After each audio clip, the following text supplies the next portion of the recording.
Today's episode of Gen Talks is brought to you by CopySight. Most AI creators have no idea if their output is too close to something protected, and that's exactly where things get expensive, as some of us know, or at least our lawyers tell us so. CopySight is an IP detection tool that scans your AI-generated content and flags potential copyright conflicts before they become problems. If you're shipping creative work professionally, this should be in your toolkit, and it's free for Machine Cinema members. Chaz is going to drop it in the chat today. Look, I think most people, when they think of Curious Refuge and they go on YouTube, they see a man called Caleb Ward, who I think no longer wears glasses. I think some of us knew him in his glasses phase.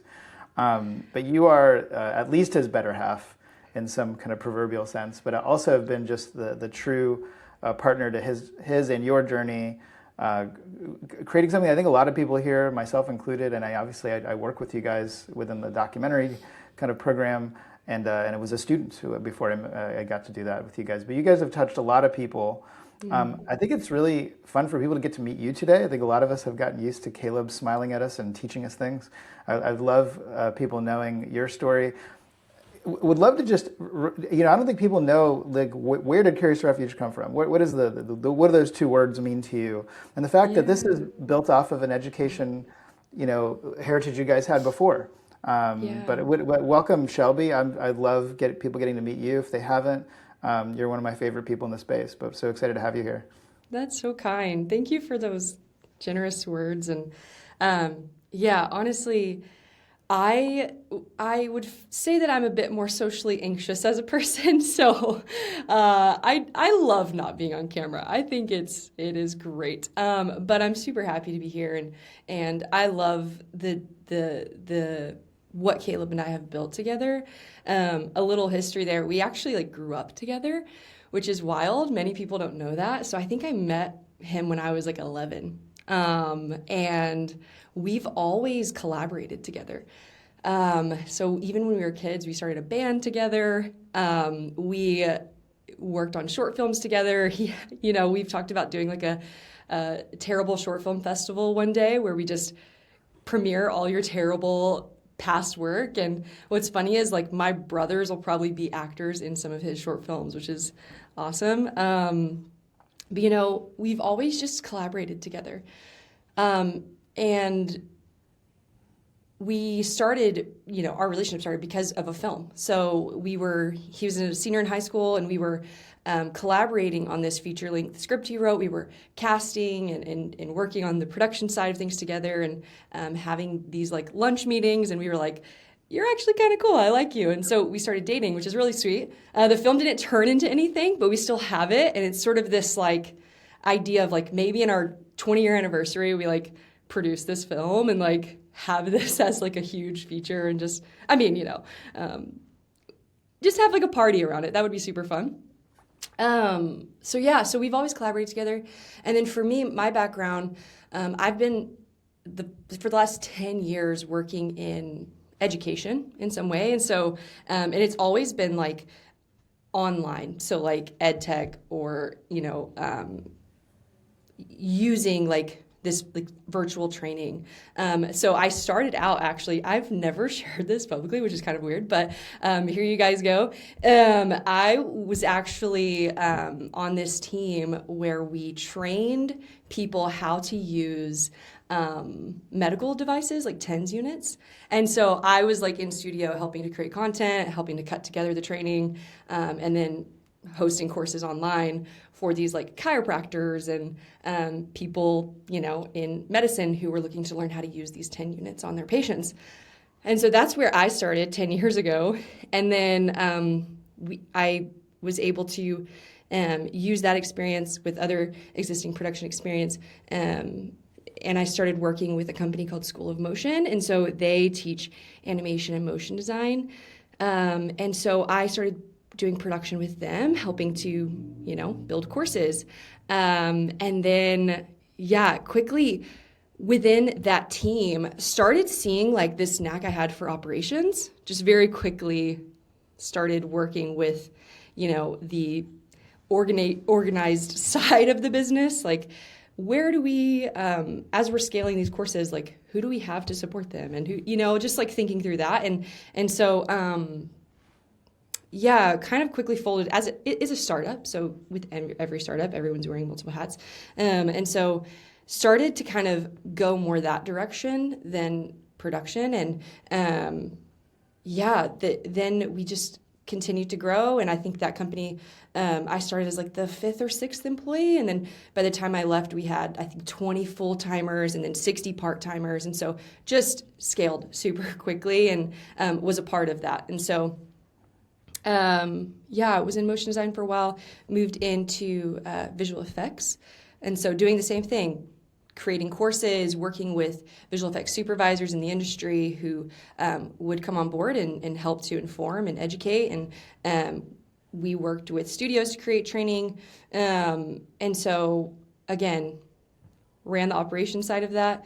Yeah, so worked in animation and motion design and then moved into VFX, worked at that company for, I think it was like 2-3 years. And it was awesome. You know, I found myself, I love the artists I worked with, loved the community. And it was really, I think in 2022, where Caleb and I were both running that company together and seeing kind of these new AI tools. And it was kind of this running joke within our friend group of, you know, we'd walk into the room and it would be like, okay, we're going to count how long it takes until Caleb or someone brings up AI. And there's like a whole conversation that pivots that direction. And so this is like Dolly days, like early mid-journey when everything was just like skeletons and kind of creepy. And so, you know, we obviously saw that these tools were evolving really quickly and knew there would be some changes that were going to happen. And so, we just started experimenting and playing around with the tools. And then it was like very quickly, as you see, the way things evolved, it was like there's going to need to be a community where people feel supported as things are changing so rapidly. And what's interesting is I remember still being in VFX and working with my team and feeling this shift. I don't know, it felt like a massive paradigm shift. I don't know if anyone in the chat or if you relate to this, but for me, it was like almost 3 months where it felt like I was in this like weird bubble of like, whoa, something's happening. I don't know what this means. And I felt like almost like not on solid ground, you know, just like something was changing and so still feeling it. Yeah. I would say for me, what happened was I just started having like that deep empathy for like these artists I know and these industries and it was just like, what does this mean? And so I would say it wasn't until that I dove in and started creating and experimenting with the tools that feeling sort of alleviated. I would say it was like a 2 to 3 month transition for me. And that's why I think Curious Refuge, building it was so important because it was just like people are going to be feeling this for a while. You know, this change is happening. It's not going anywhere. And we want to be that safe refuge for people to come, whether they're feeling super enthusiastic, whether they're feeling afraid, like whatever they feel, we want there to be a safe place to come and like share those concerns and learn together. Because that's the beauty of it. Like every day we're contextualizing new tools. Like it's changing constantly. And we're learning together, you know? And I love when Caleb's breaking down a tool, but there's someone in the chat that has like a better way to use the tool. Like that's what it's about, you know, is collaboration and sharing. And so, I mean, obviously a ton of shared values there. I almost can hear, you know, me and Min sometimes talking about what drives us to show up for machine cinema all the time too, and so many others. I mean, obviously, is Curious Refuge like a term, or did you guys create that? Is that like a reference from some Tolkien book or something, or like? That's so funny. You know, it's kind of just this like, it's so funny. It's just this phrase that Caleb and I came up with over dinner we moved to LA, and actually we were like prompted by our like therapist before moving out to LA. We were in Texas. And our therapist was like, hey, you guys should really think about like, you know, what is like the mission of your marriage? What is the mission of you guys coming together, and who do you want to like be in the world? And we were like, oh, that's such a good question. I think that's a great question to ask anyone, whether you're like a partnership in business. We always find mission statements. What's your goal? Like, who do you want to be? together. And so we just kind of sat with that, and we kind of came with this idea of like, we want to just be a refuge for people.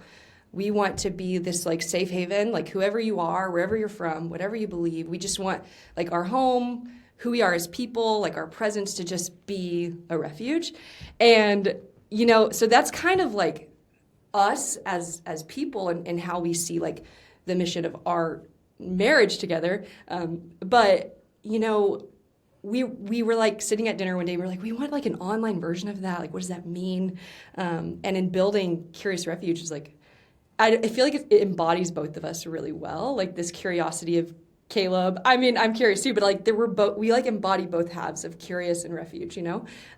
He's the one tinkering, and I feel like I'm like hey, let's get to know each other. And like, you know, I don't know. So that's kind of a little background about. I was hoping it was some sneaky passage in like some fantasy novel, but you guys are just that might be cooler, but no, you know, not me.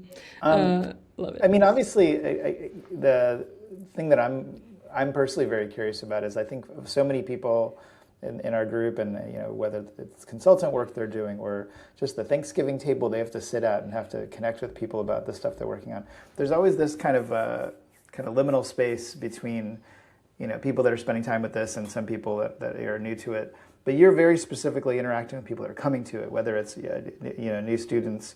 And obviously, you guys do a lot of work with like institutions and studios, and you know, we do similar work with machine cinema in our ways. What would you say is your today feeling about what that kind of front line looks like? Whether it's about the misconceptions people bring to that when they're new to something, or like the surprises you're seeing about what's possible as these different people show up. What are you taking away from the work that you do? Whether it's the individual kind of you know, new creators or even these partners you guys take on as clients. Yeah, it's interesting because, you know, when we started, I think there was a lot of, and I hope I'm answering your question, so feel free to ask it again if I'm not. But when we started CR, it was a little bit like, you know, people would be introducing themselves, but not really. They don't really say where they're coming from. They don't really say if they're a part of Hollywood or anything. It's very like kind of cryptic. Everyone's kind of in the background, here to learn, but doesn't really say what they're about. And I would say now we're seeing people who are like very proud to be a part of traditional Hollywood, you know, in roles here in Hollywood that are saying where they're from, what studio they're a part of, what their role is, their name even, right?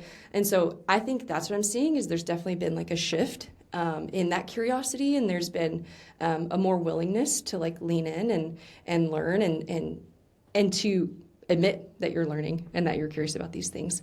And I think that's a big shift that I've seen in just witnessing our community as it's grown. I mean, and it sounds like the idea is that sort of bashfulness that might have come with the taboo energy, especially here in LA. Yeah, I feel that too. I think a lot of people are more openly curious. I mean, what are maybe misconceptions that you sort of feel like happen early with new users or even new studios? I mean, that they just see some Ben Affleck announcement, they're like, cool, like I'm in, count me in. I'm proudly here, and I'm naming myself. Do they still have an arc of adoption that has either become what you're used to or even new dynamics? Yeah, I think it's interesting because. I mean, you see this too, and I'm sure everyone in the chat, like maybe you guys already know this, but especially because you're leaned into this community, like this is something you know, that it's not replacing you, that it's like you work with the tech to create anything interesting. And so I think that misconception of like coming in and there's actually a joke in our course where you start, it's like one of the first lessons, and Caleb's like, all right, so we're gonna like go in here and we're gonna like quickly prompt for a film, and then 2 seconds later he cuts it and then it's like playing this full, and there you go, AI filmmaking, you've done it. And so I think it's just really funny because that's obviously still like a misconception, and it is not that at all. And so it's like, you know, we have, I think, 80 lessons in our training on how to create an interesting and compelling film concept. And so it's interesting because it's a lot of work. And I think to come in and to be like, I'm going to just like dive in and tomorrow I'm going to be able to use these tools and create a film. give it more time than that. It takes practice, it takes iterations, and so yeah, it takes time, and it takes your creative direction to create anything interesting. So, as you guys know. It's interesting because you've created a lot of subsets. Obviously, by the way, guys, if you want to jump in and ask questions directly to Shelby, there's ways to jump up on stage or throw questions in here, and we'll do our best. This is so fun. It's interesting to see the way that you guys even kept adding curriculum, and which is, as a business is your own reaction to like, where is the opportunity? Where's the interest coming from? Advertising was very early to that suite. I actually think documentary is about to get really noisy. I'm some of the noisiest things when I meet with people at studios that are AI studios. Some of the things they're most jacked on are the docs that they're working on, and I've brought in. So I'm excited and proud to be a part of the journey with you guys on that. Yeah.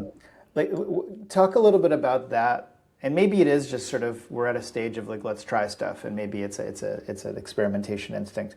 But what are any of those things? Speaking to where you think the groundswell is on the talent that's coming in, or even on the opportunities that are emerging for creators. I definitely think that all of these spaces are being impacted by AI, and so it makes sense for us to lean in and learn. And I think we leaned in first with the things we knew, right? So it's like AI filmmaking, this makes sense for our history and background, and then advertising as well. And working with Dave, of course, we were close friends with Dave early on, and it just felt very organic. And then coming on with you, it was just like very quickly. We weren't even intending to build a course. We were just having bagels. And it was like, Fred, you're brilliant. We have to work with you and teach all these things that you are sharing. And so I think it's been very organic. And now we're at a place where we have this community. Our students are in 170 countries around the world. We have thousands that we've worked with and trained.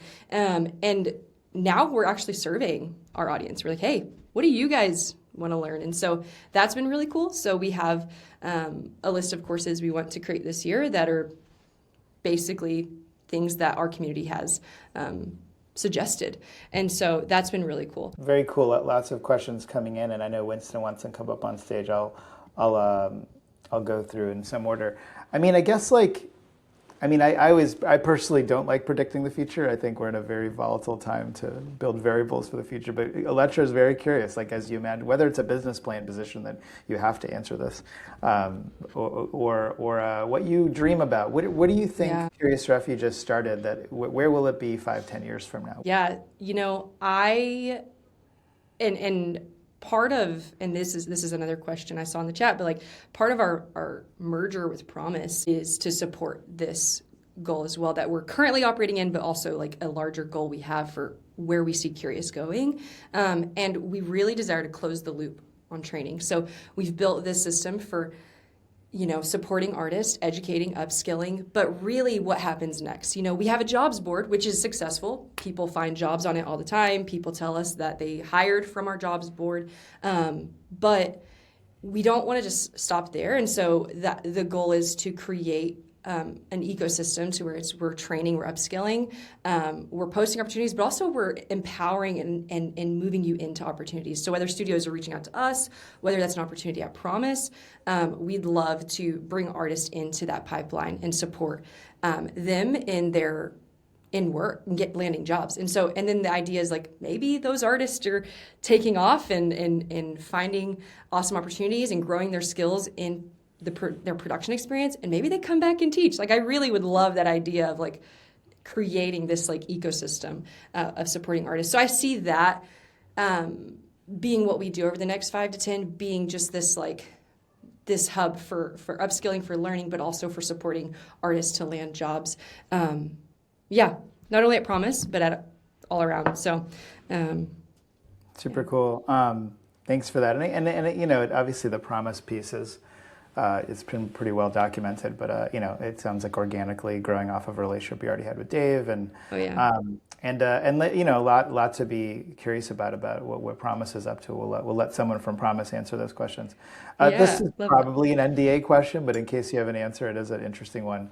Russell's asking, who has been the nicest A-list person in Hollywood that impressed you with how they were and open towards learning AI? Like, I'm going to guess those people are private people, but in case there's someone that you can publicly mention, I'd be I curious. mean, I who I can publicly mention. I think so. We actually recently were in the Hollywood Reporter, which was like crazy. That is so exciting. And but Rick Carter actually was in our training. And gave us like a really incredible comment, and we didn't even realize he went through our training, but did. And then he met, one of our team members at an event, and they connected, and he was raving about CR. And then this Hollywood Reporter interview happened, and it was like, hey, he was able to like speak on behalf of CR about his experience. And it was just really cool to see someone who's been in the industry. And for anyone out there, let's see, Rick Carter. So he is known for Avatar, Lincoln, production designer on Jurassic Park, Star Wars Episode 7. So very, he's won 2 Oscars. He is, you know, very established in the industry and Yeah. leaning into learning AI with us at CR. So that's crazy. That's really cool. I mean, I think it shows the range. Some of us are teaching at universities, I've been doing work at USC this year, and, I walk into these faculty meetings that are really interesting dynamics. And I suspect this is true of having a Rick Carter, who you probably have spent the bulk of your life being an admirer of work he does, and now all of a sudden he's learning from you. It's a really interesting signal of the moment that something as calcified as a Hollywood industry, that people like that just reach kind of pantheon status. Or like professors at a university like USC that presumably are there to take student money to teach back because of all the things they know. To think that there's these rooms where people are learning still. And I think that's new for a lot of I love people. And it. I think, and I'm sure you have a lot to say about, what is that spirit of late stage career education. It's often been relegated to some notion of continuing ed at a community college. I think Coursera and like all these like online academies kind of opened up a new headspace for it, but especially for creative industries. I think this is a new muscle that's part of life, that there's just a lot to keep learning, right? I think you're right. And I don't even think it's just within creative industries. I mean, we were talking with my mother-in-law, who's a nurse, and she was sharing about how they are, I mean, of course, with medicine, they're required for training, but like AI training specifically, and how it's evolving the work they do even in medicine. And so there's now required training that they have to go through. And so I think every industry, it's just, this is going to be the new normal, is upskilling, learning, constantly seeing how, as these tools evolve, we need to lean in and figure out how it affects us. So, Super cool. um, Danny, I think your question about the hyperbole, and I think Shelby kind of alluded to it before, kind of saying that, some people just, see a video where like, look, I made a movie, ta-da, but like, no, there's a lot of work to be done. That seems to be cooked into the fact that it is 80 plus courses that people have to take to develop some command. Winston, I'll bring you up. You always have great questions, and thanks for hopping on live. Hello. I wanted to ask about because you have a very particular perspective. You have both the education and the production side with Promise. Um, do you think that the size of roles would come back? Because I see a lot of studios are going into education. So maybe like entertainment teams aren't like hiring at the same volume as before. So is AI going to bring back those type of jobs, or is it not that type of demand, or is it just pulling from VFX or CGI? Like, can you clarify what type of jobs specifically? What were you meaning? just essentially full-time career jobs, like not Okay, contractors and like freelancers and stuff like that. So, totally. would people be able to go into production, or would they have to go into like education or ads that's very popular in AI right now? So like the old entertainment jobs that were real popular before. Yeah, that's interesting. I think I personally see that there will be a shift, we all know, in jobs, but I think it's going to be smaller teams with more productions happening. That's how I see. I think there's a greater need than ever before for content on all of the streaming platforms, all the devices that we have, right? And so I do see that there's going to be more niche teams building content together. So whether that's contract, whether that's full time, I think both are true. I think we're seeing full time roles and contract, and so I'd be curious to see how that changes, because I don't know, but we're seeing both still, full time and contract. But yeah, I'd be curious your thoughts, Fred. I mean, I think the question of like, what's the new call sheet comes up a lot. What is that? And I think it's the same reason I don't know how to predict the future. Like, I don't, I think, some people are really, we were talking to Ryan Reba about this. He came to one of my classes recently, and like, is it about becoming a generalist? Is that like I don't know if it's a safe bet, but it's a choice, to sort of like, be someone that does everything. It seems like there's opportunities to sort of build specialties. I guess that would be my follow-up question.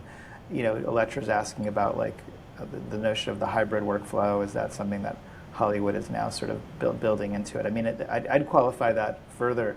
I think Ben Affleck and what he's doing at Interpositive, without having talked to him or Netflix, I'm just guessing here, that seems like a paradigm of like, how does Hollywood say okay to AI? And the simplest take on it is that, well, it's mostly a post-production stage of the process.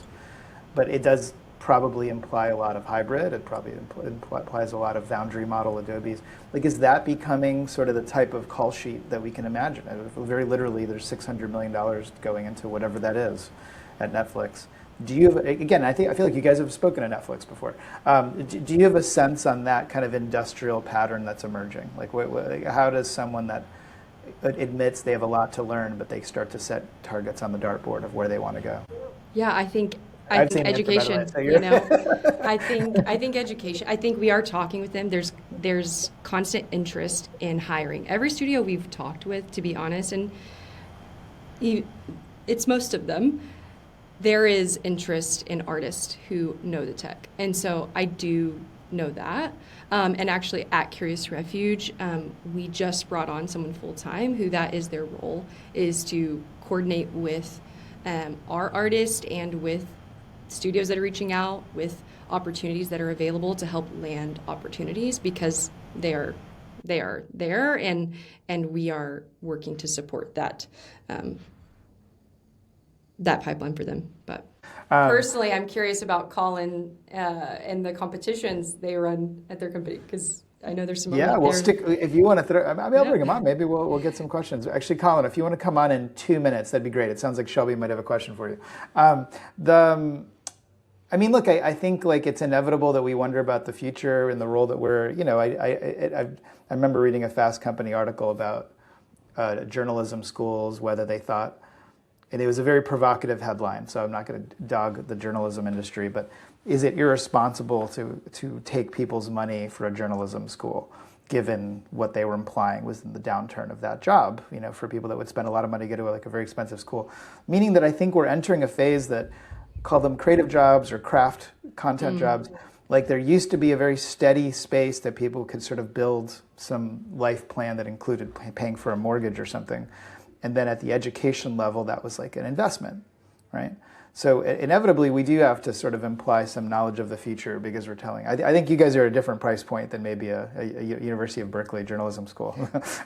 So it might be a lesser risk for some of these. But I just mean that it does beg us to sort of help people. I do think, like, I guess the last question, to go back to put a finer point, like, where do you see the hiring happening? Like, is it in the advertising space? Like, I mean, it's such a big course for you guys. I can sort of just see the traffic on it too. Like, and I don't know if that needs to encourage people to all become ad producers, but I just mean, like, if people are genuinely in transition, is there a simple answer to where do you sense the most opportunity is, at least in the short term?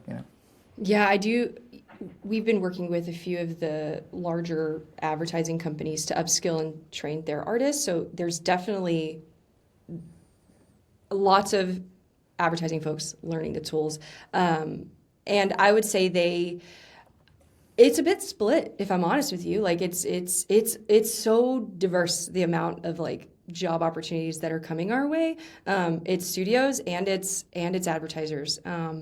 And it's like small teams, right? Like working on productions in I don't know, like smaller towns around the world. So I don't know. I think it's very diverse. I would say check out our jobs board. We're updating it every week. We do our best to field those inquiries and just get them online for you all. I guess like last question while we wait for Colin to come back after I guess I hope I didn't scare him off. I don't know. What do you want this technology to do? Like, you stare at these tools every day as they become this exciting new video for Caleb to do. Like, for a while everybody needed character consistency. Everybody at some point wanted scene consistency. Like, and CDance has leveled up a new plateau, and now Happy Horse, yada yada. We all know what the rat race looks like. But just on some level of what it hasn't done, and you're like what eventually it needs to do, as you hear back from the Netflixes of the world or the partners you have, is there anything that, if there are developers out there at these tool companies listening to you, and you're like what does it need to do for it to really get to where we all want it to go? I mean, I think we all have heard this time and time again, but like, if there's a great tool that helps to organize the media side of it, that would be great. I don't know if you even know one, but I know it's a lot of generations and a lot of different tools. And if we can just like have a little bit more organization when we're building a project, when it comes to the media, that still feels very traditional in that process. Yeah, and I think post-production tends to be where the real needs are. Well, Colin joins us. I think before I do a proper intro for Colin, I think you had a question for him. Maybe we'll try a handoff here. What were you about to ask? I think, actually, Colin, let's do a proper intro while I'm trying to host a show here. I mean, Colin, you are, obviously there's a lot of things in your resume that some people would say we're lucky to talk to you today. At least most relevant to us is that you're CEO and co-founder of Fairground Entertainment, an AI native content studio and creator platform. But prior to this, and why you presumably have a lot to say about how that might succeed, is you have deep roots in the industry as a co-founder of Zumo, a pioneer in fast, free ad-supported television, which I think most of us are living in a new normal of, with Roku and all these different apps that we're interacting with as a new way to experience something we used to just call television. That was acquired by Comcast in 2020 and became the foundation for this multi-billion-dollar joint venture with Charter. So very interesting background that you bring to this nascent space that we're all sort of adventurers and explorers of. Maybe before you go, I think you had a kickoff question for Colin. Hey, Colin, thanks for hopping on at the end of my interview here. I just see that you guys run competitions, and I just am so curious. Like, have you ever thought about, and maybe you're doing this and I am not aware, but doing sort of like a festival where you premiere and showcase the final films and make it like a larger event in LA or wherever? So yeah, we're just, Shelby, and thank you. So wild, by the way, always hearing your bio read out. It's like, God, all right, that's a lot, a bit much maybe. But Shelby, yeah, we're just getting started with competitions. I mean, we partnered with them for a while and we're trying it out. I think it really is. The answer is yes. Like we're rookies here in this space. I come from like TV land. But we're getting into the competitions, both creating our own, but partnering with and helping with others. Because I think the real thing, and listening to the chat and the questions around what is the future of this world that we live in, I'm working with the big streaming companies. That's my background, like the Rokus and the LGs and all over the world. I'm like, goodness, the cavalry is coming. The excitement they have around this medium is unlike anything I've ever seen in my life. We've launched with a few big ones now, and so yes, we're going to do competitions and we'll showcase them. But I think the real opportunity is getting them on TV. So get in the competitions and we'll get them on the big screen. And we did already season 1 of Best of AI. We took all creators and submissions and we packaged them up and we sent them off Roku. Right, it's live on Roku right now. And they're like, give me season 2 as quick as you can. Like, so now we're working on the competition as part of that. So maybe there's a 2-part answer. Yes, we'll do this, showcase it with you. Let's chat about how to do that. But then also let's take this work you're doing, work the community is doing, and let's get it in front of like mainstream TV eyeballs. I've definitely seen that our competitions at CR act as such a beautiful way of seeing just some incredible artists. You know, even our horror films, I think the results of our horror films always blow my mind. It's like there are 50 finalists that I'm like, I want to give first place to all of these. And so I'm like, I just would love for there to be this like event where those are just running in the background and people can just like witness all this beautiful work that these artists have put together. But the competition, it is so hard because you get some really incredible stuff. But kudos to you and you congrats guys, on what you're building. we're like just like huge admirers of what you folks are doing as well. I mean, right from the get-go. And a lot of the folks I think on this call have worked with you and I think worked with us too. So, and we'll put our little competition link out, Fred, and have that there. But you know, I think also to remember here, and again, like I said, talking a little bit about, so a big streamer, like what do they think of AI? There is like undisputable, they want to get into it. They're like 100% success rate, close rates. We want to launch an AI artist. They love, actually, you know what they like more than AI? The fact that it's creators behind it. And we spend a lot of time talking about the human side of what is going on here. A lot of people in the world think it's machines. And we are trying to shine a spotlight. We do a lot of behind the scenes stuff. Actually, it's a big feature. They ask for that. How did you make that? What was your inspiration behind the show? Because they, like us, are very keen to show that this is a new format, but it's creators. They're not sitting in front of the camera like on TikTok. They're behind the camera, but they're creators just the same. And so actually that's the most appealing thing. Number one is creators first, and the second is AI, and the fact that it democratizes it. So stories that could never be told before, you know, personal inspirations, things like that are now coming to the fore. So yeah, there's so much exciting stuff happening here. And yeah, 100%. Let's chat. Let's get a LA showcase. I'm down in Orange County. I live in lovely Laguna Beach, but I'm up in LA all the time. It's my home away from home. So that'd be rad. I'm such a hipster. I just said rad. How bad is that? But at least it's not fat, you know, which would be a different decade with PhD, right? Shelby, Cool. thank you. Well, I'm going to give Colin a little screen time, but I'm not kidding. It would be fun if we all did something together, by the way. I love it. I would love that. Let's go. Right. Colin, thank you for reminding everybody today that this is a live recording and being a part of my flubs and not laughing at me out loud.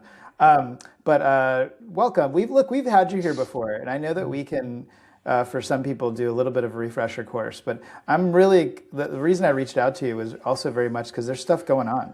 There's stuff happening. I think last time we had you here, it was like, you know, a lot of, thinking about the future. And here we are. We're in some version of that future. But why don't we just start off, like, again, I alluded to it, but if there's like a Cliff Notes of what is Fairground and what are you excited about? Why have you put so much energy into this? Look, thanks, Fred. Yeah, and it was like, I think we spoke 9 months ago or something. It was a lot of jazz handsing. It's going to be great. We're going to be big. It's going to be on TV, and we want to connect this world with television. We're finally there now. I think, as I mentioned earlier, sort of this vision of taking this creative community and the work that's happening and connecting it with mainstream.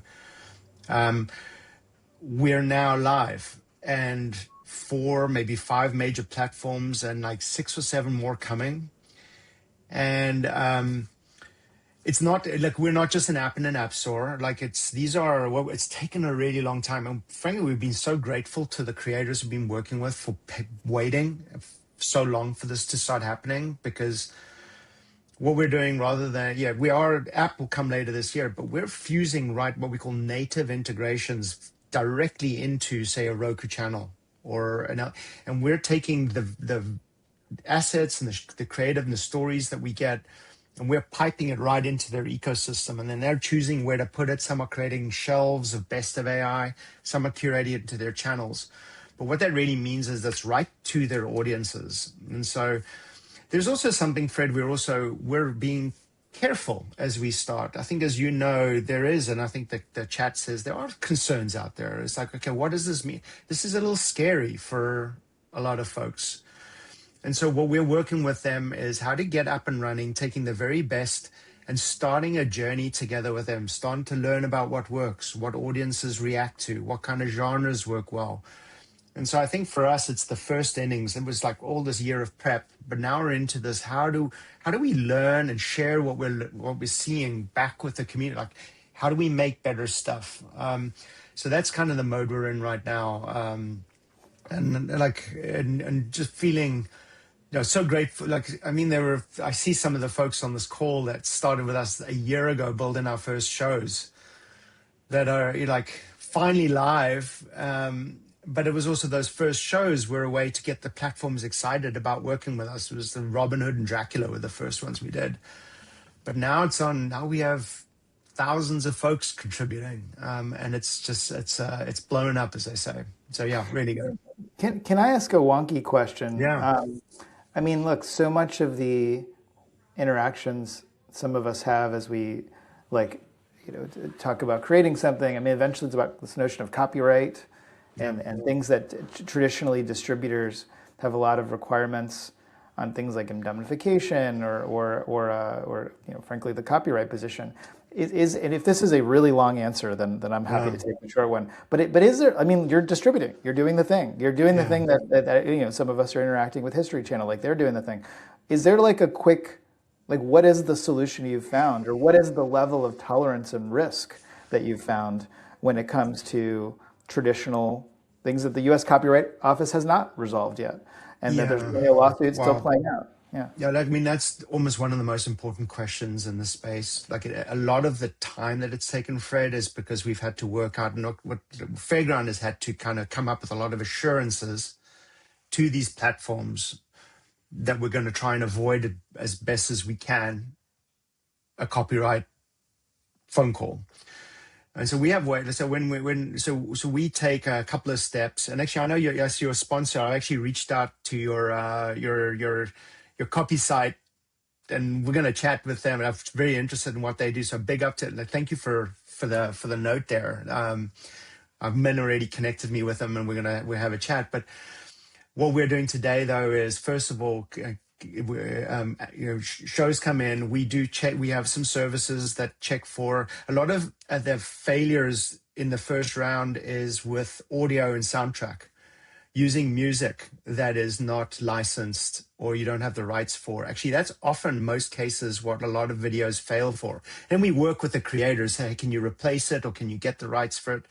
But audio sometimes is an unexpectedly little, it's a pocket of opportunity to improve, shall I say. We then run it through a number of other little tools and processes, and then we do a human review of everything before we ship it over. Because, again, this is the first innings. We want to get off to a really good start. And if we were just to open it up, the floodgates, and just pump in all this stuff, there's a lot of risk. And then the risk is they shut this down. They go, we're not taking any more of it. So we're trying to help the creators learn, about how to, we know if a great video comes over, we will review it, we'll do our checks. If we find issues, we'll give the feedback. How can we get this around? How do we get this to the point it needs to? But there is not a single solution to it, but I think just care and attention to this is something we are obliged to do. And actually, if you want to know that, we also have to get insurance for that. There's a lot goes into delivering into a mainstream TV ecosystem. That's part of what we are sort of providing, that kind of insulation, if you will. Sorry, are you increasingly creating a standard of what creators bring you in terms of insurance, or use that part of No, your no, purpose? no. Look, the creators have some obligations. Just you're creating things, and I think that is we're learning together as a community about what that means. It's different putting stuff on social media because of Section 230. You can do kind of anything you want. It's just if somebody complains, you have to take it down. It's different when you're going on television. And so I think creators, we're trying to help. We do workshops and things, trying to help people learn about how to do that. At the end of the day, the creator has that obligation to make sure you're taking care of that first. We're providing a backstop before it goes into television, but it really is the creator's responsibility to learn about that. And it's one of those, like, the good news is we're on big screen TV. We're going to make some more money. The bad news is along with that comes more responsibility. This is another level in the sort of the journey of AI creators. It's like a new thing we're going to have to tackle together as it starts to mesh with this traditional ecosystem. And so I think that's natural, and I think it's going to be fine. There's a lot of good information out there, but it's an important part of what we do. I mean, the shortest answer is get a lawyer. I mean, like, I always say that to students, even in colleges, like, okay, like, let's all have fun in school and at places like Curious Refuge, like, make a way. And even YouTube has some tolerance level for copywritten stuff that you just can't monetize or something. But yeah, like, at some point, if you are doing the thing where you're trying to create business off of content, then you should have a professional legal opinion. I mean, otherwise you're at risk. It's your own cost of involvement. And I see the comment from David. Look, lawyers can be expensive, but I think there's good material out there, like how you can do 80 for the 20 with yourself. Again, it's like things like your prompt chains. Don't be prompting for Star Wars characters in your shows. Don't be looking, like, if it's a trademarked copyright thing, or don't use voices and don't use original thoughts. That's great. Public domain IP. And actually, Fred, our competition right now is like, and it's worth mentioning, a little plug for. We're doing this. We found a really good pocket of performance. We're calling it Reimagined. And it's a little bit of a homage to our Drachner Robin Hood. We're saying, bring us your best public domain story. Little Red Riding Hood, but the wolf is the good guy, Red Riding Hood is the evil character, or just your own takes on public domain IP, because the platforms are very hungry for that. It's a really interesting, so that's kind of an area. Again, it's like that public domain IP, it's easy to research what that means and think about those stories, and then put your own flair on it. Put your own. Actually, I was last night at a drinks with somebody, and he says, this is punk rock media. This is punk rock television. It's the counterculture to sort of the mainstream, and we can have a lot of fun with it. It's actually something, you can do some things which are sort of a little bit unusual, and so that's kind of what we're trying to encourage, but also have to be careful. Yeah, I mean, I'll give a Machine Cinema shout out. We were doing IP Against the Machine as a Gen Jam theme early. I think I might even mean when we met Neil. It was about when we met. Yeah, I think that's right. But no, I think that's as old a tale as Disney, frankly. I mean, much of Disney's biggest success comes from, Lewis Carroll books that they didn't write or own, or Little Mermaid is a Hans Christian Andersen story. So I mean, it is also like a industry narrative of just like that. In some ways, sometimes the best screenplay has already been written, and it's about reimagining it. So, and also, like, and while we're on this, so public domain is story like Robin Hood is public domain, but you've got to be careful, because when they made the movie with Kevin Costner more recently, the images and the Kevin Costner is copyrighted. Right. So there's a distinction between the story and then literary images. Yeah, so that's right. So I think that's important to understand that distinction. But yeah. But interestingly, and I have this sort of fun every year that I go into like some research tool of, all right, what's the graduating class of public domain? I mean, a little while ago was Steamboat Willie, which is not all of Mickey Mouse. It's the original Mickey Mouse, and that one Mickey Mouse is available for horror movies, which is what people started doing. And so they did that with Winnie the Pooh too, whoever threw that in the chat. But yeah, important distinction that doesn't suddenly imply all Robin Hoods. It's just, in some cases, the literary version of Robin Hood, and then maybe some picture of him that predated 1924 or something. Anyway, we'll exit the wonk. I told you we were going to go wonky for a minute. What about you're starting to get audience reactions? Like you're in the fun phase that we can really learn from, of like what's working. Like what are you seeing engagement with? Yeah, look, we're seeing first of all, what Fairground really believes is we put a badge on everything that this is AI up front, because there is I think there are some concerns when you try sneak AI productions inside of real ones. There's a little distrust that happens with audiences. And that's something we've actually found, first of all, a very good reaction to when people know what they're about to get into. And frankly, they're now surprised to the upside. Like, okay, this is AI. Wow, that's way better than I thought it was going to be. Rather than maybe this is real. Oh, no, that was AI, and sort of coming sort of downwards. So badging it, and we do that for you and we help you with it. Number two, putting the creators' names at the front of the videos. We every show that we distribute, it's the creator's name first. It's Fairground is not, we're just the enabler. People like that. So I think that is people. There's a curiosity there about, oh, this is made by so and so. But the genres that are working well, Fred, are actually crime works really well. We did our true crime series, and it's the #1 performer on the platforms we're live with. It's the American, and this is mostly a U.S. audience. U.S. audiences love crime, a whodunit, a thriller, something like that. Other ones, documentaries you mentioned, they work really well. I like international films are doing better than I thought. We do translate a lot of them. A lot of stuff coming out of Japan and Korea, that's working great. I think there's a fascination with Korean content from US audiences. And so I think those are the kind of things that are working well, some of the classics. And I'm always hesitant to read trends off of social video too deep, because in some ways sometimes they're a mirror of the moment, and the fad dies quickly. But for a minute there, the Fruit Island space was a genuine hit AI series. Like, here's a thing that did what a hit show does, is it gets millions of views, and people do reaction videos and stuff like that. Is that a trend? Are you looking at the fruit people space? or is it kind of brain rot? Is it another way of talking about just like the brain rot space? I don't know. How do you process those trends? Are you kind of like waiting for them to really last? Do you know, one of the challenges, again, I'm going to be honest, that one of the problems we've got, that the way we're delivering, the way that the platforms are approaching it, is recency matters a lot. Like a trend is a trend. It's a moment. You've got to get that live. But so what we're doing, Brett, is like, you've got to be able to capture, build content, and deliver all in a very compressed timeline. And you do have to run through some of those protocols and tests that you see. So I think, yes, we are looking at genres like that, but we're also looking for things which have some longevity and some predictability, that have a lifespan for a year or more. Because when you're on a television service, you're there for a while. And so that's actually something we're learning right now, is like, what's the shelf life of this content?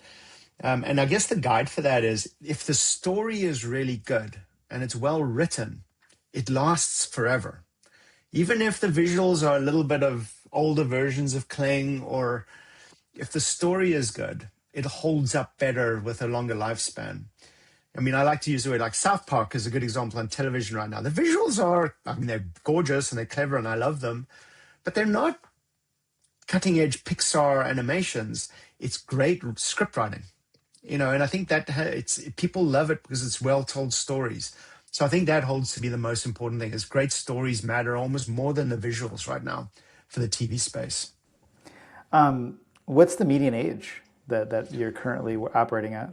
The average age is about between, television's a little older than social media. It's average 35 to 50-year-old is the bulk, is the fat of the curve. It is a very flat curve. Everybody watches TV, but it does tend to skew a little older. Maybe that's why crime is working. I don't know. That's maybe there's a correlation between those two there. I mean, I don't know. I always think crime is just rubbernecking as media culture. I mean, people just love watching a car crash. But it is a trend, and it is a clear genre that is sustaining a lot of businesses. What I mean, like what is sort of as you evolve your pitch and you adapt to it, because now you're in the game. Like, you're not just putting darts on the board. Like what is sort of the next wave of things you're trying to either experiment with or bank on, because you have the data to prove it? Can I show you something? Please do. Yeah. So a little setup, and I think we're getting to but so a lot of what we're thinking about in AI, I like to tell this story, and your friend Mr. Shapiro talked about this when he was on call before. He said every generation of new media replicates the one that just came before it. Radio replicated vaudeville theater when it arrived, and then when television came, soap operas were the first thing on television. A lot of what we're in the middle of right now with AI is retelling, doing things in a way very similar to what Hollywood has done. I use the word Hollywood with respect. I think what we're starting to see is creators coming up with concepts of things you can only do with AI. And we're doing some things as our friend Marcus Laukkanen and Tanya from Umutlik is I'm trying to learn how to say the German name of the company, or it's finished, but we did a little bit of a sample of a show that we're going to be tribal. I haven't done sharing this before. It's the square with the arrow. There you go. You can turn on. Oh, good. That works in the Google thing. So check this out. I hope the audio works. This is an example of a show. It's about 1 minute long, and it's a show of what you can do with There's my dog lying on the couch behind me. It's an example of what we're trying to do where you can interact with content in real time. And I think it's super fun illustration of the type of work that's coming out. Let me show this to you. What's in the fridge? Open it up. Let's see. Hello, lovely viewers, and welcome back to What's in the Fridge, the show where you send us a photo of your fridge and we turn it into a real meal. Today, we have an image from the lovely Holly from Irvine, California. Holly writes, "My relatives are coming over soon and I don't have time for another store run." No worries, Holly. This is What's in the Fridge. All right, let's see what's inside. Eggs, leftover chicken, half a zucchini, a bit of cheese, and one very optimistic lemon. Not perfect, but very workable. What's in the fridge? Open it up. Let's see. We're making a quick baked chicken and veggie skillet. Warm, simple, and great for a family. No stress cooking, which is my favorite kind. Slice the zucchini, warm the chicken, whisk the eggs with cheese. A little lemon at the end, trust me. And there you have it, a cozy family-ready meal made entirely from your fridge. Want to participate?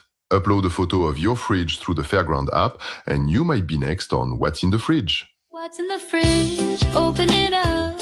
Let's see. What's in the fridge? Dinner's closer than you think. So Sounds like lifestyle space is a genre. yeah, and I think your point is so what that does is, you can have somebody scan a QR code, take a photo of their fridge. Maybe they make it on the show, but you get your own recipe on your phone, brought to you by Instacart. Maybe order some, but that, Fred, is, again, this is a future-looking thing, right? And right now, we want content. We want great stories, and just stories from all over the world is great. We need as much of it as we can. But also, as you start to get this group and the creative brilliance of this community, starting to pivot over to, what can you do with this that I can't do before? That's what gets me sort of really, I think, so the R&D kind of work of the space is going to, and I think what happens, Fred, as well, I think the concerns people have, and I mean, I noticed in the chat, I'm a little nervous about mentioning I do Gen AI at a dinner party or whatever, and I'm worried about the backlash or whatever. I personally, I can understand that.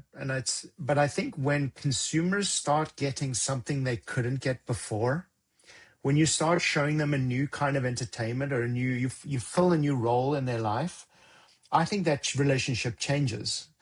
If I could get something that before and it looks and feels the same thing as I had, I don't know. I don't know if I need that. But when you do something, maybe it's personalized. Maybe it takes atmospheric conditions and important, that's where the world is going. And a lot of what Fairground is putting our R&D into is how we can do that with our creators and help them.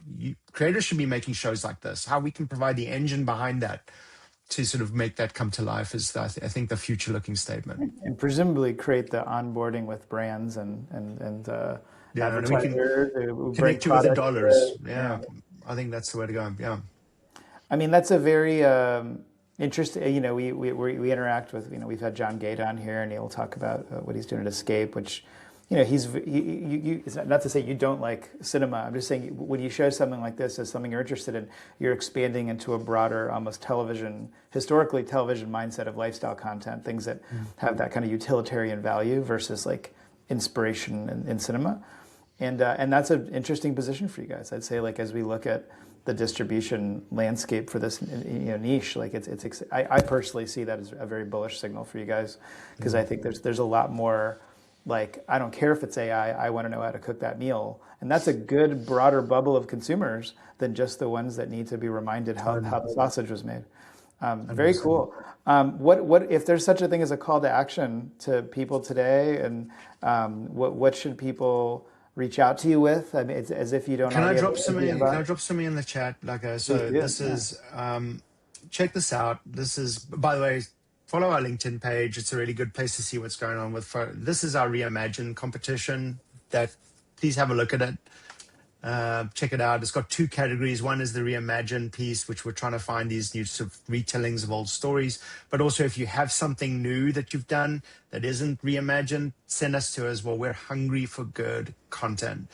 And so that would be amazing. I think that, we've got, when you work with a big service and you go, here is 20 hours of content, they go, great, where's the next 200 coming from? And we're like, okay, well, we still have to get the quality right. It's still got to make sure audiences are going to like it. And so that's kind of the mode we're in right now. So come and show us what you're working on. Like, if you need help with something, we can obviously connect you with advice. But this is an incredible community for helping out. We're very grateful to you folks, Fred. You and Min were Min more than me. I'll give all Min the credit. Min was part of the formative tissue of what we're doing, and he's been so brilliant as an inspiration for a lot of what we're doing here too. I'm going to get muscle tissue, not Kleenex, but I'll just rub. I'll give Min a hard time on that. So good. Very cool. I mean, maybe just one last bit of wonk as people are just curious about what it's like to work with you if they haven't become familiar with you. I mean, whether it's new creators that are jumping into this for the first time on the idea of like distributing anything, or people that are used to the old systems, what is, cable TV and Netflix taught a whole generation of people to forget about owning anything. Just take upfront fees, cost plus, or whatever it was described as, which worked, by the way. And a lot of people got busy that way and companies were built. But a lot of people are now interacting with a world where they own nothing. They decades of work and they have no library, which is different than being like a UK producer or European producer, where that's a little bit more cooked in to the notion of making stuff and distributing it. What is, for better or for worse, like what is the strategic position of a distributor in your space? Are you creating ownership positions for creators, or is it upfront costs and where you're taking the risk on their creation? How does it work? Yeah, ownership is a huge subject, right? And I mean, there's so much nuance to it depending on sort of where you sit in the ecosystem. I think what Fairground, like right from the get-go, whether we're financing a project or just distributing it or having limits, whatever involvement is, we are big believers that whatever that video is, lies with the creator, the ownership, and is whatever that shape or form is, it's yours. We are just the agent to try to get it into television. So if you put something with Fairground into Fairground and you don't want us to have it anymore, you pull it out, it's yours. Like, even when we're financing projects, Fred, when we've done our studio projects, we are financing and we're paying an advance on the distribution fees.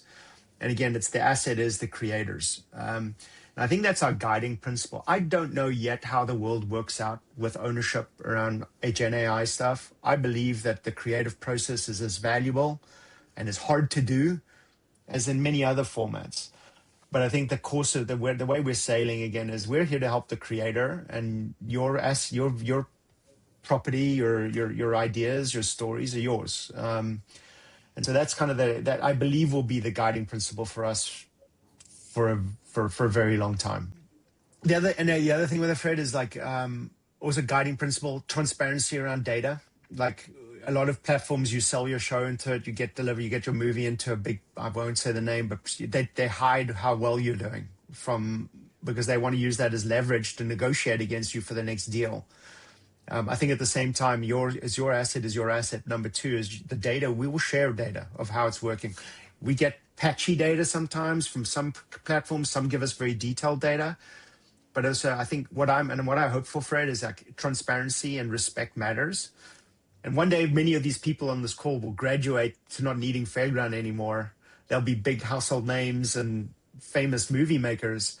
But I hope that by starting off by being that kind of have that risk. Actually, it was Min helped me with that in the early days. We thought Fairground would be, carnivals, fun, like a fairground, like an amusement park. But I think the word fair has started to mean more than the fairground. And so I think that maybe we don't do deals where somebody gets a better deal than somebody else. The deals are the same. The access is the same. And we're trying to stand for that as sort of a transparency thing, because there's so much in this world which is obfuscated and hard to understand. And so I think that is very important to us. And I think it seems to resonate well. And we try our best to do that as a principle. So, well, I again, whether it's a strategy to get going or really a long-term position, it inspires me, with my sort of little bit jaded past of how things work, in this Hollywood machine, that it excites me to think that maybe in this moment of a lot of Hollywood pulling back and a lot of consolidation happening, and we're still dealing with major layoffs that are playing out over the next year or so. Like, while people are here in this space of innovation and creativity, like maybe we get a shot at making something more fair, more interesting, more inclusive, or more fun. I don't know, whichever adjective is. As much as we're being creative with the creativity itself, it's possible that being creative with the industry and the way it works is another big. I think there's room for a new model, Fred. Like I've been in television for 15 years, and like I've seen it all. I've seen what it's like to be in a big cable TV company. I've worked with all the big streamers. And maybe this is because, look, I'm a little older. I'm a crusty old dinosaur. I've been around, for a while. And it's like, I think maybe this is what comes with being maybe a little older, is like, you don't want to, I think it's just like helping a next generation come to the fore. And I think I'm sick of the games in a way. I think it's like, it's just, I think you get so much more with people if you're respectful of them and share. So yeah, I think, I believe that will be our DNA forever. I think you can quote me on that. I think that's kind of what we're here to do. I think that, look, we don't always get everything right, but our creators tell us, and we're like, sort that out. Okay, we'll do better, and we'll do. And so we take a lot of advice from our friends, so on how to make it better and better. So, just because it came up as a question, I'm not sure if this is your area of expertise, but a bit of a heavy question. David, you're asking, with the global aspect of AI availability, do you see AI creation going the way of VFX, where creators are hired in low-cost markets, like other parts of the world where there's different wages? I've heard that come up from other friends of mine that have a long, to your point of having a long history, friends of mine that have spent more time specifically in VFX, that those are cycles that, sort of really exciting tech breaks out in places that have good wages, and then eventually the accessibility of that tech is easy anywhere.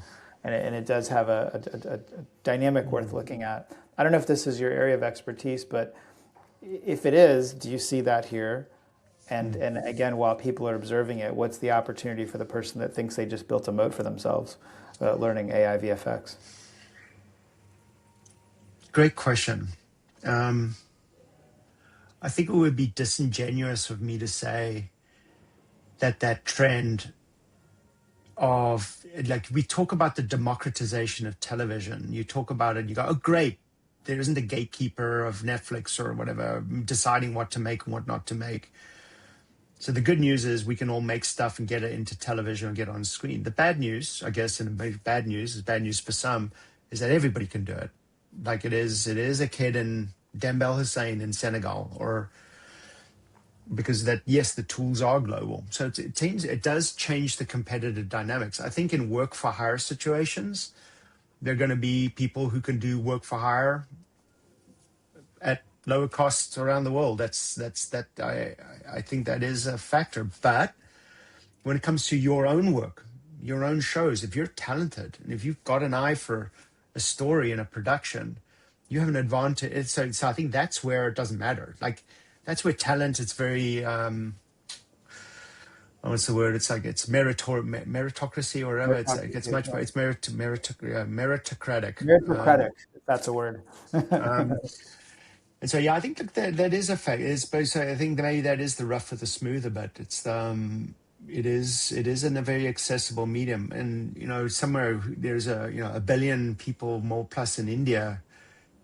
Are there 6 or 8 Steven Spielbergs out there in that market, just waiting to come to the fore? Some of the folks here in the school, like they're the brilliance coming out from the far reaches of the world. Curious Refuge train is pretty exciting, but it's a big pool. Actually, another one, Fred. I thought when I started Fairground that I'd have millions of creators that would make TV shows, and it would be like I had this like. But what I've also found is there's maybe, and I'm going to use the word, there's maybe 7,000 or 8,000 people around the world right now that are actually good at making longer form narrative based shows. So you're actually it's not as big a market. Look, in 10 years time, is that going to be 1 million people? I don't know, but it's a fairly small community that can do a good job here. And that should give people a lot of courage, frankly. It's not as big an international group as some of the press might say. A lot of people will buy a subscription to Kling to make that one video. They'll put it out and then they'll lose interest and I'll go about it. That goes into the big creator number. But the folks that stick with it is a much smaller group right now. Yeah, and whether that's a moment right now that having the vision of sticking with it pays off, or it is maybe the true characteristic of somebody that really wants to do this as more than a novelty. Yeah. And just to personalize that dynamic, like, we're very proud of our Gen Jams and what Min's been running around the world doing more of, and what we're doing a lot of here in LA and San Francisco. And every now and then somebody else does something like a hackathon that looks like a film fest, and people sometimes even call it a Gen Jam, and then we're like, hey, by the way, we've been at it. But they don't necessarily do it again. Like, it takes work to be consistent and to build. So at some point you find a thing that you really enjoy or see value in. I think building consistency, building reputation, building a voice, those are things that start to resemble a moat. You still got to hustle. You still got to find a market. You still got to find a patron of sorts. But those are things that you can do besides like learn the latest Kling tricks, because basically everybody can learn the latest Kling tricks. Yeah.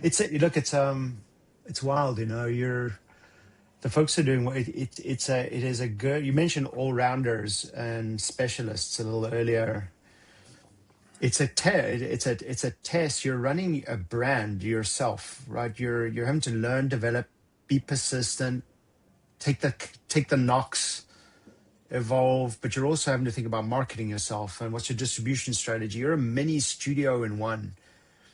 It's not easy. And I think that I believe in a way that services, whether Fairground or others, Escape's doing a great job, but everything else, like if we can sort of help with, an extra $10, an extra $100, an extra $1,000, and get you more on. It just helps you maybe fund that lawyer you need or whatever. And I think you're going to see breakouts start to happen over the next year or two as real commercial value starts accruing to this community. You can do, hopefully getting a job building a new music video, that's amazing. And you can do that work will have, but I think building your own brand, I think this is the right era for that now too. I think that'll be more important for this year. I got to do a little bit of housekeeping to remind our guests today that we're very proud to call Flick a sponsor. We're doing a Gen Jam with them in LA on April 30th. So LA people, look out for the Luma that's going out probably today. That we're doing a big jam with Flick, formerly some of the people that used to be at TerraSoft. They have a very dynamic new tool. If you've ever had 5 AI tools open at once, re-explaining your project to each one and jumping around, the Flick is designed for this challenge. It's a generative computer for creative professionals, text, image, video, and audio all in one system that actually remembers the context across those sessions. Not a chatbot, but a general purpose tool that's built specifically for the kind of work that everybody in machine cinema does. So we will have show notes with links to that as well. So please take a look at that, or Chaz, if you're able to drop it right now. But before we go, if anybody has, look, we're so lucky to have this time with you. You are a busy person, and you will only get busier if I'm hearing what you're up to. So if anybody wants to jump up with the last question, but obviously, thank you for the partnership and friendship to our community. I think it's so cool that you and Min built such a sort of a working relationship that I think is going to continue as we all continue to find opportunities to work together. But wishing you the best of luck with Fairground. Oh, same. We're all just figuring it out together. I think this is it. It's like, this is enough. I tell you, we'll look back in 10 years' time. We're like, goodness me, this is fun times. This is where it's at, man. This is a really exciting time. It's hard. There's no playbook in many of these cases, but I wouldn't want to be anywhere else. Honestly, it's pretty rad. It's pretty rad. I mean, I said it's pretty rad, and then I said rad twice in a call. Since 1990. It does sound like you're talking about your competition. I can't tell what you're doing. Yeah, that's good. They're good too. No, I love those guys. Good. But everybody, please notice that in the chat, Chaz just dropped in a link to Flick AI. That's a great opportunity for everybody. Bookmark it. But more to come. Colin, again, thank you for hopping on with us, and thanks everybody as always for being here. We'll be back next week. And actually, for what it's worth, I'm going to be nudging us to Thursday next week because I'm unavailable at this time on a Wednesday. So just keep an eye on the revised date switch. But thanks, everybody. Thanks, Colin. Thanks, Shelby. Thank you so much. Thanks, for the audience. Bye-bye. See you. Bye then.